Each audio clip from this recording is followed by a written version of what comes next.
Goeiedag. Vandag se letter in ons reeks ABC van geloof is J. Daardie kort woordjie ja. Dikwels dink ons geloof beteken dat ons eers moet verstaan voordat ons instem. Ons wil die padkaart sien, die risiko's bereken.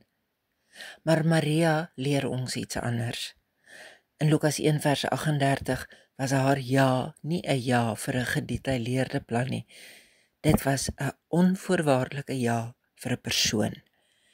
Maria staan in 'n lang ry van gelowiges wat die geskiedenis verander het met hierdie een woordjie. Genesis 12 vertel van Abraham wat ja gesê het vir 'n land wat hy nie geken het nie.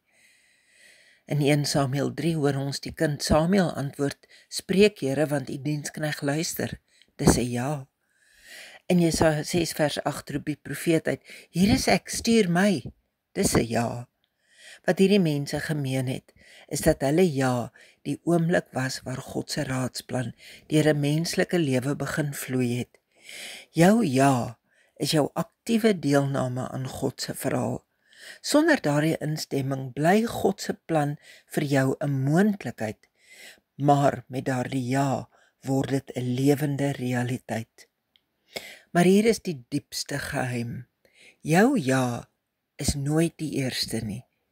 Die grootste ja in die geskiedenis het in die tuin van Getsemane geklink, toe Jesus in Matteus 26 vers 39 gebid het: "Nogtans nie soos ek wil nie, maar soos u wil."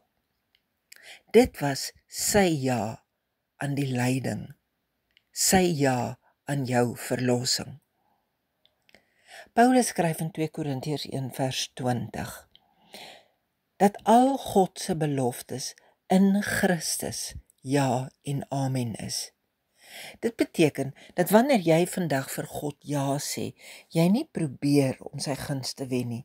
Jy antwoord bloot op die ja wat hy reeds aan jou lewe uitgespreek het.